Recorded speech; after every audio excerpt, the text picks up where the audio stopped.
நண்பா நீங்கள் சூப்பரான ஒரு டிஷ் என்னென்னா முட்டை கிரேவி பண்ண போகிறேன். 3 முட்டை. ஓகே நண்பா. ஸோ நான் மட்டும் தான் சாப்பிட்ற மாதிரி, இன்னொருத்தர் இருக்கார். 2-3 முட்டை போதும். ஓகே நண்பா. ஸோ அதே மாதிரி அது எப்படி பண்ண சொல்லி பாருங்கள். நண்பா நீங்கள் சூப்பரான ஒரு டிஷ் வைக்க போகிறேன். என்ன டிஷ்னா இன்றைக்கி முட்டை கிரேவி வைக்க போகிறேன். செமையாக இருக்கும், வேறு லெவலாக இருக்கும். ஸோ ரெஸ்டாரண்ட் ஸ்டைலில். ஓகே நண்பா. ஸோ அதே மாதிரி என்னோட சேனல் சப்ஸ்கிரைப் பண்ணுங்கள், லைக் பண்ணுங்கள், ஷேர் பண்ணுங்கள், பக்கத்தில் பெல் பட்டன் கிளிக் பண்ணி வச்சுங்க. ஸோ அதே மாதிரி 500 ரீச் ஆகிடும், இன்னொரு 500 ரீச் ஆகணும். சப்போர்ட் பண்ணுங்கள் நண்பா. நான் வீடியோ பார்க்குறீங்க, கொஞ்சம் சப்போர்ட் பண்ணிங்கன்னா எனக்கும் கொஞ்சம் எனர்ஜியாக இருக்கும். ஸோ சப்ஸ்கிரைப் பண்ணி ஒரு லைக் ஒன்று போட்டுருங்க நண்பா. ஸோ வீடியோக்குள்ளே போகலாங்களா? அஸ்ஸலாமு அலைக்கும் வரஹ்மத்துல்லாஹி வபரகாத்துஹு. நண்பா இப்போ வெங்காயம். ஸோ வெங்காயம் ஒரு வெங்காயம் நல்ல பெரிய வெங்காயமாக போட்டிருக்கேன். ஸோ இது கட் பண்ணி தான் போடணும். ஸோ ஒரு தக்காளி போட்டிருக்கேன், மிக்சியில் பேஸ்ட் பண்ணி போட்டால் இது சூப்பராக இருக்கும். ஸோ கொஞ்சம் சின்னதாக கட் பண்ணிக்கிறேன். ரொம்ப இப்போ நல்லா பேஸ்ட் பண்ணிடுவோம் தான். இது ஒன்றும் இல்லை, தக்காளி வெங்காயம் தான் போட்டிருக்கேன்.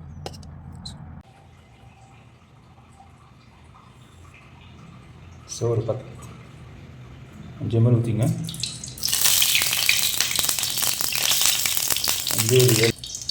1 கிராம் பட்டை, கிராம்பு, பட்டை பொருளை, கிராம்பு, ஏலக்காய், பெப்பர் 1 கிராம், ஜீரோ 1 கிராம் போட்டுருக்கேன்.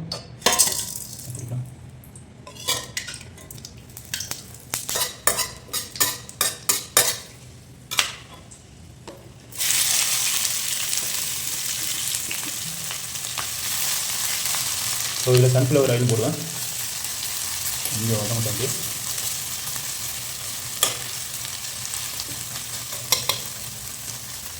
ஸோ முட்டை நல்லா பாயில் ஆகிடுச்சு. இது ஆகிட்டு முட்டையை தோல் உச்சிருவேன் தான். இப்போ வேண்டாம், கொஞ்சம் நேரம் வச்சு சன்ஃப்ளவர் ஆயிலும் ஊற்றிக்கிறேன். ஒரு 5 ml ஊற்றிட்டேன்.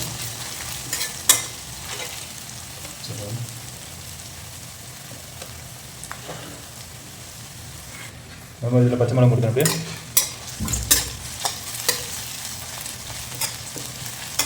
நல்லா வதங்கிட்டோம். இப்போ அதை மிக்சியில் அடிச்சிடுவேன் வெங்காயத்தை. ஸோ வெங்காயம் சூப்பராக இதாகிடுச்சு. இப்போ இந்த பேஸ்ட் அடிச்சுட்டேன் பாருங்கள். இதுதான் வெங்காயம், டொமேட்டோ போட்டுருவேன். ஸோ இதுலேயும் நான் டொமேட்டோ அப்புறம் போடுவேன். ஸோ அதோடு சேர்த்துப்போ இந்த பேஸ்ட் போட்டுறேன். டொமேட்டோ பேஸ்ட்டு, வெங்காயம் பேஸ்ட்டு நல்லா கொதிக்கட்டும்.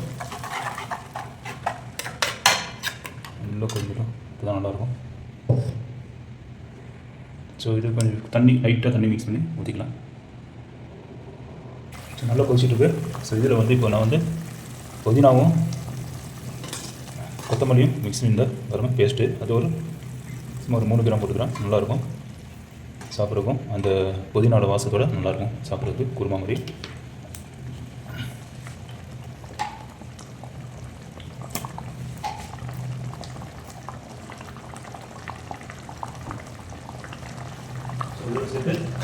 இதோட சேர்த்து ஜிஞ்சர் கார்லிக் பேஸ்ட்டு அதுவும் போட்டுருக்கேன், அடிச்சுக்கேன். ஸோ இதில் தண்ணி லைட்டாக மிக்ஸ் பண்ணி ஊற்றிக்கிறேன்.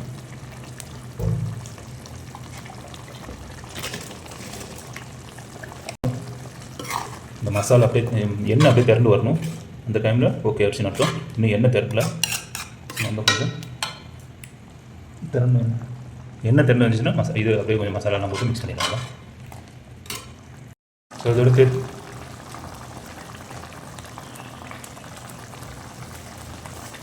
இதை எடுத்துகிட்டு டொமேட்டோவும் போட்டுடுறேன். டொமேட்டோ கட் பண்ணி சும்மா ஒரு அரை இது போட்டுக்கிறேன். ஏற்கனவே ஒரு டொமேட்டோ போட்டுருக்கேன் பேஸ்ட்டில். ஸோ இதெல்லாம் கட் பண்ணி இப்படி போட்டாச்சு.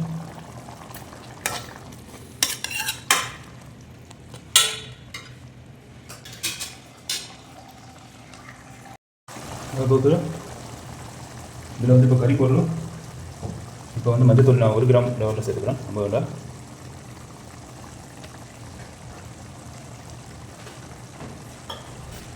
ஸோ கறி பவுடர் மட்டும் தான் சேர்க்குறேன். கறி பவுடர், மஞ்சத்தூள், அவ்வளோதான். மஞ்சத்தூள் 1 கிராம் 2 கிராம் போட்டுங்க. இதில் வந்து ஒரு 5 கிராம் போட்டுங்க கறி பவுடர். நல்லாயிருக்கும் சாப்பிட்ருக்கோம். இதே சொல்லியிருக்கோம்.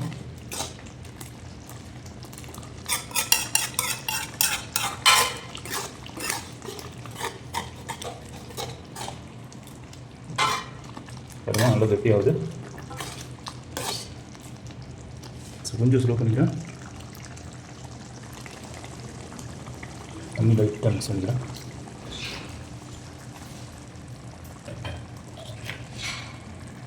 தேவையான உப்பு சேர்க்கவே இல்லை. உப்பு சேர்த்துக்கிறேன். உப்பு முன்னாடியே போட்டுக்கணும். கொஞ்சம் நான் அப்படியே மறந்துட்டேன், தேவையான அளவு போட்டு உப்பு.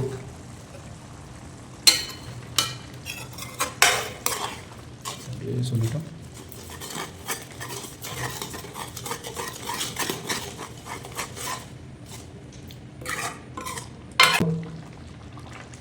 அப்படியே ஊற்றிடலாம் தோலை ஊற்றி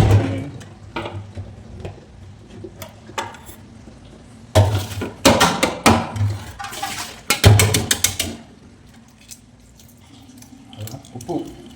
முட்டை எப்பயுமே பாயில் பண்ணும்போது உப்பு போடுங்க, அப்போ தான் உங்களுக்கு உடையாது முட்டை. பாருங்கள் எவ்வளோ அழகாக வந்துச்சு. அதுக்கு தான் முட்டையில் உப்பு போடுறது, உடையாது. இது நாட்டுக்கோழி முட்டை. ஸோ அருமையாக வந்துடுச்சு. அவ்வளோதான், போட்டுலாம் தான் ரெடியில் அப்படியே போட்டுலாம்.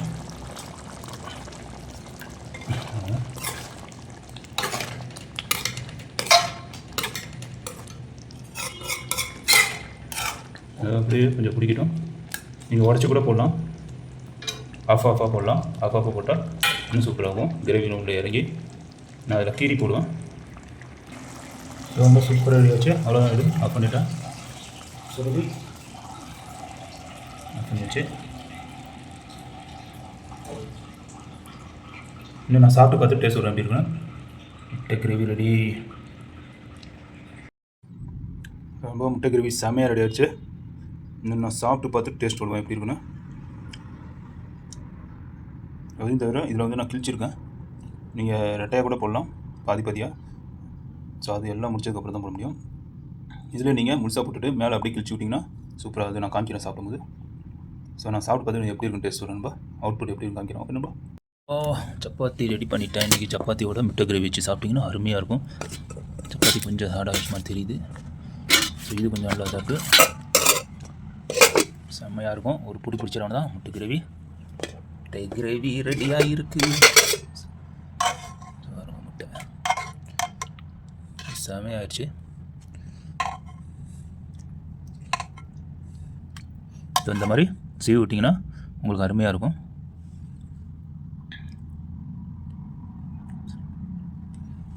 என்ன சொன்னது, இப்போது சாப்பிட்டு பார்த்து நான் டேஸ்ட் சொல்கிறேன் எப்படி இருக்குன்னா.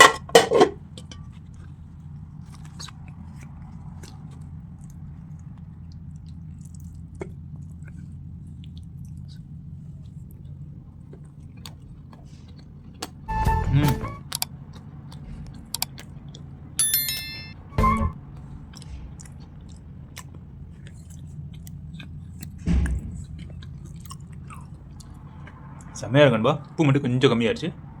ஸோ வேறு லெவலு.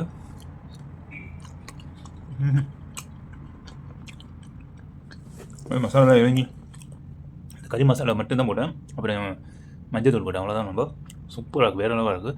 இதே மாதிரி நீங்களும் செஞ்சு பார்த்துட்டு எனக்கு கமெண்ட்டில் கண்டிப்பாக தெரியுங்க. அதே மாதிரி என்னோடய சேனல் சப்ஸ்கிரைப் பண்ணுங்கள், லைக் பண்ணுங்கள், ஷேர் பண்ணுங்கள்.